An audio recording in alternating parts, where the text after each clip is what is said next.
Javier Milei con nosotros y vamos a seguir. Hablamos recién del tema del neoliberalismo. ¿Este es un gobierno neoliberal? ¿Qué es esto? No, primero hay que hacer hay que hacer una cuestión sobre el término, ¿no? O sea, lo primero que hay que entender es que hablar de neoliberalismo es una burrada, en términos de que liberalismo viene de libertad, entonces no hay una nueva libertad o una vieja libertad. Por lo tanto, es una estupidez hablar de neoliberalismo, que en realidad es un término que inventó Alexander Rustov en 1939, que era marxista, o sea, un burro. Sí, digamos, porque si los marxistas hubieran de economía, no serían marxistas. Ahora, el punto es el siguiente, ¿y por qué inventó ese término? Porque frente a la existencia del nazismo, frente a la existencia del fascismo, ¿sí?, y toda la experiencia, digamos, soviética, él intenta crear algo intermedio entre el liberalismo y el fascismo y el nazismo y todas esas corrientes. Por lo tanto, aquel que usa el término neoliberal, feo lugar donde te estás poniendo, porque te estás poniendo en el lugar de un fascista, de un marxista o de un... ¿Este gobierno qué es? ¿Qué es este No, gobierno? este gobierno es un gobierno de incompetentes. Este gobierno es un gobierno, digamos, socialdemócrata. Vendría a ser como lo que es el Partido Demócrata en Estados Unidos, la línea de Bernie Sanders, pero versión estúpida, en realidad más estúpida. Es decir, ese es el primer término. Entonces, básicamente, y después otra cosa, digamos, o sea, cuando lo acusan suponete que lo quisieran acusar de liberal, un gobierno que utiliza el endeudamiento, o sea, es un gobierno absolutamente antiliberal, porque cuando vos te endeudás, quiere decir que la fiesta de los de hoy la van a estar pagando tus hijos, tus nietos, tus bisnietos, o sea, gente que ni siquiera nació o gente que ni siquiera todavía puede votar, con lo cual le estás quitando recursos a esas generaciones que ni siquiera se pueden manifestar, porque algunos ni siquiera, o muchísimos, ni siquiera nacen, con lo cual es absolutamente antiliberal, digamos, un gobierno que hace déficit fiscal. Y ahí después hablaban otras estupideces, ese señor de barbita blanca. Juan Carlos Junio. ¿Cómo? Juan Carlos Junio. Un ignorante total. Digamos, igual que Pitrola, pero bueno, digo, Pitrola es de izquierda, por eso digo, está claro que no sabe de economía. A ver, el punto es el siguiente.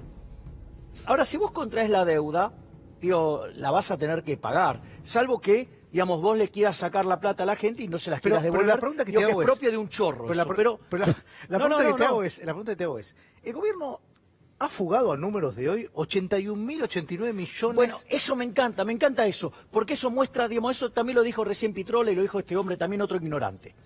A ver, cuando vos tenés tipo de cambio flexible, a ver si entendemos, cuando vos te endeudás y traes dólares y los vendés en el mercado para hacerte de los pesos que necesitas para pagar, la contracara, ¿cuál es? Se llama fuga de capitales, pero es propio de la mala política. Claro, a ver, si vos hubieras... Es decir, si tuviese una buena política, la plata se quedaría acá. A ver, el tema es el siguiente. Si vos no hubieras tenido déficit fiscal, o hubieras hecho el ajuste para no tener déficit fiscal, no hubieras necesitado ingresar esos dólares de deuda. Entonces, con tipo de cambio flexible, digamos, o sea, tampoco se te hubieran fugado aún cuando tuvieras tipo de cambio flexible. Pero como vos te estabas endeudando para financiar el déficit fiscal y tenías...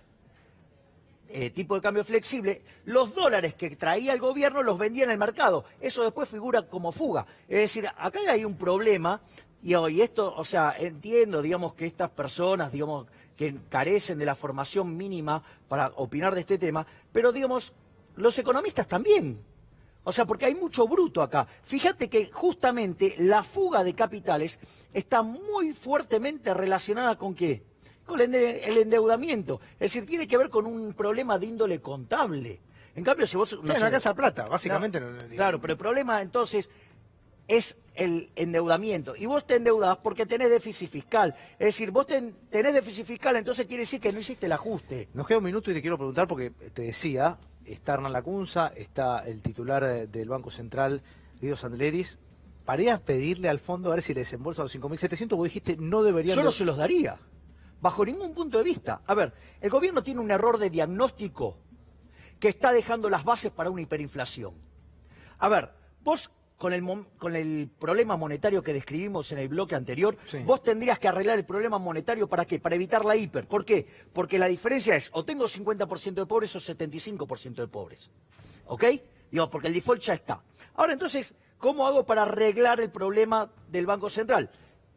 Me hago de dólares para limpiar las LELIQ y los pases. ¿Para qué? Para que el salto en el tipo de cambio sea mucho menor y la cantidad de pobres e indigentes sea Es menor. decir, que no le pase lo después de las PASO. Exacto. Un Y, salto. claro, y no tener la hiper. Ahora, ¿qué es lo que pasa? El gobierno, como son ignorantes, son brutos, y eso lo confirmó el Banco Central el otro día en su comunicado, dice, bueno, en realidad el dólar es lo que determina la inflación. Bueno, ese es un problema enorme. En realidad, digamos, vos estás teniendo inflación porque está cayendo la demanda de dinero. Y el dólar es un precio más. Entonces, como el gobierno cree que el problema para contener la inflación es atacar el dólar, ¿qué hace? Se está reventando las reservas y no es, o sea, está trabajando sobre el efecto, pero no sobre la causa. Es como que tengas 42 grados de fiebre y en lugar de tomar los antibióticos te gastes la plata en comprar cubitos para ponerlo en el termómetro. Una estupidez. Entonces, ¿qué es lo que pasa? La fiebre no se te va a ir, digamos, si vos te vas a morir. Entonces, ¿qué está haciendo el gobierno? Se dilapida los dólares. En lugar de usar esos dólares para limpiar el balance del Banco Central y hacer que el daño inflacionario, cuando esto termine de estallar, sea lo más chico posible, lo está agrandando. Por eso cada vez le quedan menos reservas y cada vez tiene un problema más grande de pasivo monetario. O sea, con lo cual, cada vez el tamaño de la piña que se viene es mayor. Gracias, Javi. Gracias a vos. Ya llega, hagan algo. Nos reencontramos el próximo domingo. Chao.